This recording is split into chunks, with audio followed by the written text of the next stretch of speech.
Despite all the challenges that we have here in California agriculture, I wanted to share my optimism for the future of California agriculture. What we do is unique across this country and around the world, the kinds of products that we grow and the care with which we grow them.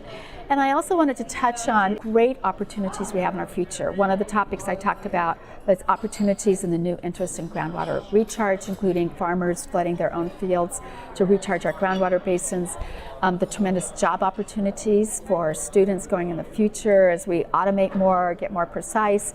It creates a whole new set of jobs and skills that we're going to need. So I'm just here to be the usual optimistic person that I am, because I know that our students are going to lead us into a great chapter of California agriculture. Whether it's in trade or the inputs of farming, there are so many varieties of jobs that are available to really make agriculture the healthy, robust contributor to the economy and to people's good health that it is.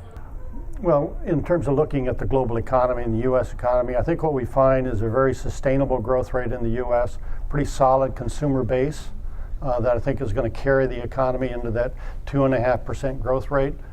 When you look globally, a lot of uncertainties out there, but a steady as you go global economy that has a broader base to it.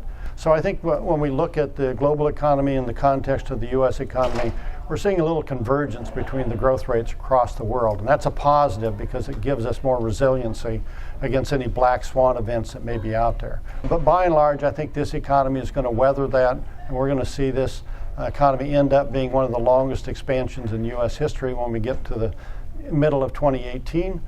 So I think it's a pretty positive outlook that rolls into agriculture as well, because obviously the consumer is what drives domestic demand. I come from a small family that farms Hass avocados out of Simi Valley, California. Came to Fresno 4 years ago to pursue my major in agricultural business. This conference is great for students to attend to because it gives a lot of new information and new ideas that are coming out in ag, as well as political ideas and political agendas that will benefit agriculture in the future. Foreign trade, a lot of rhetoric going on with respect to trade policies, things like that. At the end of the day, there's a bright future for U.S. agricultural. And there's a bright future for California ag. It's changing, it's evolving. We are more dependent now on countries all over the world in terms of our exports. But we're also more dependent on technology.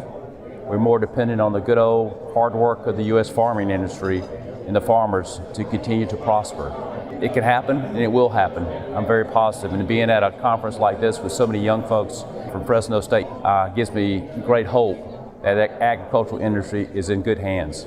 Automation in the ag industry and how the industry is changing as far as becoming more automated in the competition for labor that we're dealing with now. Minimum wages going up.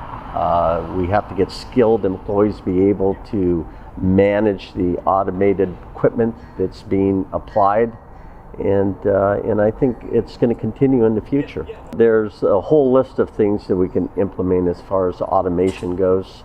It all depends on the pocketbook, on how much you can really afford to do at one time. Usually what we try to do is take one project at a time, make sure the project's working before we move on to the next project.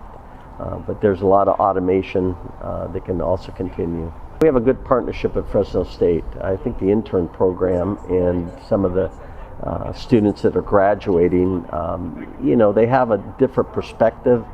When they have an opportunity to work in the ag industry or in a packing facility, they can see then all the opportunities that they can have other than if they didn't get a glimpse of it.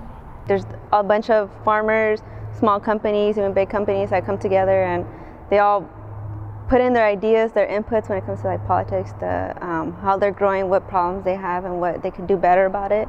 Big or small, they all have an impact somehow, and they all have like similar problems. For me, it's interesting to see that, and networking, you get to see and get to talk to new people from different companies. Well, first I'd like to say that how much I've enjoyed this conference that Fresno State annually arranges, supports. I think it's essential to the updating of all of us on agricultural issues, whether they're political or production or marketing. Our particular conversation was about political capital How do you create it and how do you sustain it? If you've got it, then you're persuasive in the political process, and if you don't, not so much. So our encouragement to the group is that we need to work harder as an agricultural team to do better in that regard. I think it's great that students have an opportunity to sit through a program like this. They're sitting shoulder to shoulder with investment officers and bankers and farmers and processors. I'm sure there's a few academics sprinkled in that. And to hear presentations from people that's the core part of what their life is about. You can't pay enough to have real life experiences like that as a student. I hope they enjoyed it a great deal.